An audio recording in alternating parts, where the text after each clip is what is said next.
मदीयं वस्तु गोविंदम तुभ्यं समर्पयामि। मित्रों, आज दोपहर की थाली मेरे सामने आ चुकी है। दोपहर का भोजन, इसके पहले मैं नाश्ता कर चुका हूँ। नाश्ते में अंकुरित मेथी, अंकुरित चना, अमरूद, सेब जैसे फल, आधे घंटे के बाद ओट्स लेने के बाद आधे घंटे के बाद काढ़ा पिया है। उसके पश्चात अब 12 बज चुका है।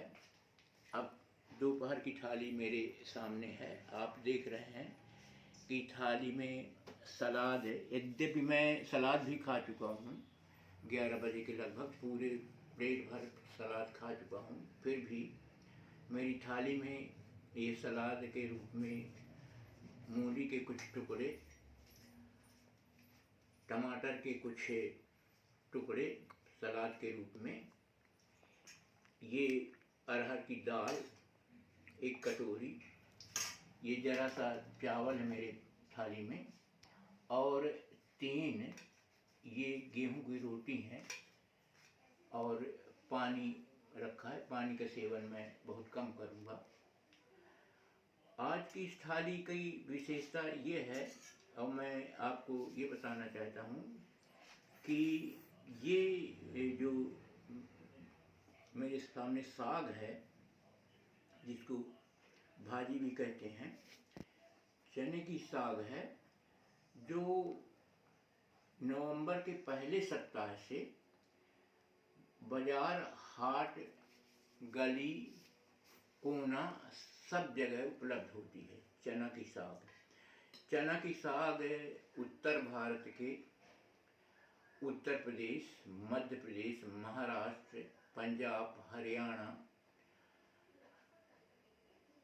गुजरात में ये चना बोया जाता है, और जब वह 1 महीने का होता है तो जो गरीब लोग हैं अपनी रोजी रोटी के लिए इस चने की भाजी को, चने की साग को तोड़ते हैं और ला कर के मार्केट में हम लोगों के उपयोग के लिए लाते हैं। सबसे बड़ी बात यह है इस चने की भाजी में कि इस चने की फसल में कभी भी कोई यूरिया जैसी खाद, उर्वरक का प्रयोग किसान लोग नहीं करते। साथ ही साथ किसी तरह का बहुत रोग भी नहीं लगता, जिससे कोई फंगीसाइड या पेस्टिसाइड का भी प्रयोग नहीं करते। साथ साथ अपने आप ये वृद्धि करता है, क्योंकि इसकी जड़ों में बैक्टीरिया नोड्यूल्स पाए जाते हैं, जो कि नाइट्रोजन को फिक्स करके, वायुमंडलीय नाइट्रोजन स्वतंत्र रूप में जो 70% होती है हवा में, उसको ये स्वयं ले लेते हैं और अपना भोजन स्वयं तैयार करते हैं। मेरे कहने का मतलब ये कि ये चने की भाजी बिल्कुल शुद्ध, बिना किसी पेस्टिसाइड के या किसी विषाक्त पदार्थ की होती है, इसलिए इसको खाना बहुत फायदेमंद होता है। आइए देखते हैं कि ये चने की जो साग है वह किस तरह से हमारे शरीर के लिए आवश्यक है और हम क्यों इसका प्रयोग करें। सबसे पहली बात यह है कि इस चने की भाजी का सेवन करने से हमारी जो रोग निरोधी क्षमता है वह बिल्कुल समाप्त हो जाती है, समाप्त हुई होती है। तो रोग निरोधी क्षमता जो है इसमें वृद्धि होती है। जो रोग माने इम्यूनिटी है, इसको ये बढ़ाती है, और इम्यूनिटी जब बढ़ती है तो ठंडी के मौसम में सबसे बड़ी दिक्कत होती है कि इम्यूनिटी घट जाती है, और इम्यूनिटी घटने से हमें अनेक प्रकार के रोग होते हैं। तो जब हम इसको खाएंगे, इसका सेवन करेंगे, रोज का सेवन करेंगे, तो हमारी जो रोग निरोधी क्षमता है वह स्थापित हो जाएगी, बढ़ जाएगी, और हम विभिन्न प्रकार के जो रोग हैं ठंडी से संबंधित वो उनसे बचे रहेंगे। इसके खाने के अनेक फायदे हैं। उन फायदों में सबसे पहला फायदा तो यही है कि यह इम्यूनिटी को बढ़ाता है, रोग निरोधी क्षमता को बढ़ाती है ये साग। दूसरी जो बात है वो ये है कि इस साग में vitamin B complex, vitamin E, vitamin K और ख़ास तौर पर विटामिन सी रहता है। इसके रहने से हमारी जो त्वचा है उसमें ग्लैमर आता है, चमक आती है, हमारे बाल मजबूत होते हैं, झड़ते नहीं हैं, इसलिए इसका सेवन बहुत ज़रूरी है। तीसरी जो महत्वपूर्ण बात मैं बताना चाहता हूँ इस चने की भाजी के बारे में, वह यह है कि चूँकि यह एंटीऑक्सीडेंट से भरपूर है और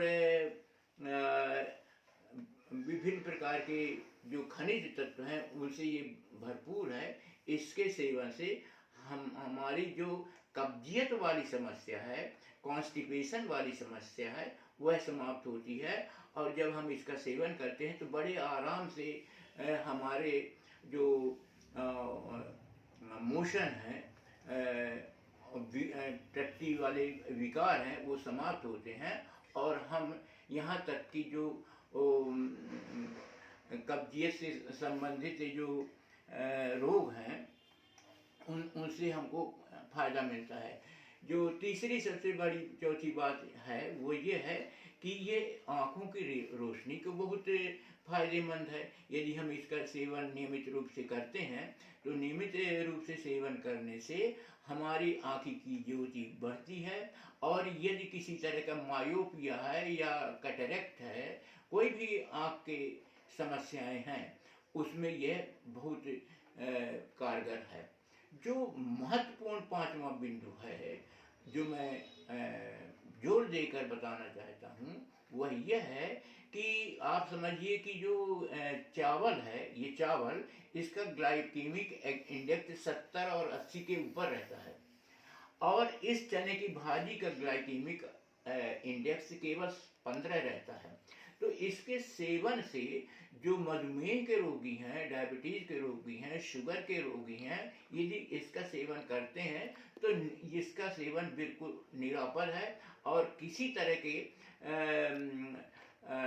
जो शुगर की समस्या है, जो रक्त ग्लूकोज है, उससे ये बचे रहते हैं। तो मेरा सुझाव ये है कि क्योंकि इसका ग्लाइकेमिक इंडेक्स 15 होता है, 15 से अधिक नहीं होता, तो इसको किसी भी तरह से दोपहर खाइए, शाम को खाइए, रोज़ खाइए, अंतर से खाइए, बिल्कुल ये निरापद है और डायबिटीज़ की ये लिए शर्तियाँ दवा है।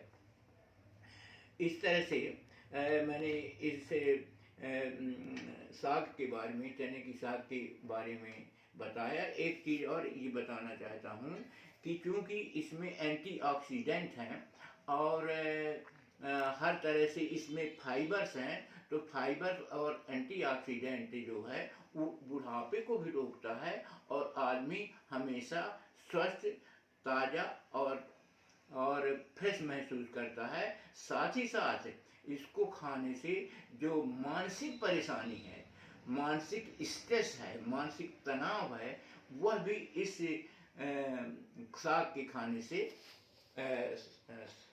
समाप्त होता है, माने आपको राहत मिलती है। इसलिए इसका सेवन हमेशा करना चाहिए। ये अभी साग नवंबर से आना चालू हुई तो नवंबर खाया, पूरा दिसंबर खाया, जनवरी खा रहे हैं और जनवरी के अंत तक, फरवरी 15 फरवरी तक ये साग बाज़ार में उपलब्ध रहेगी।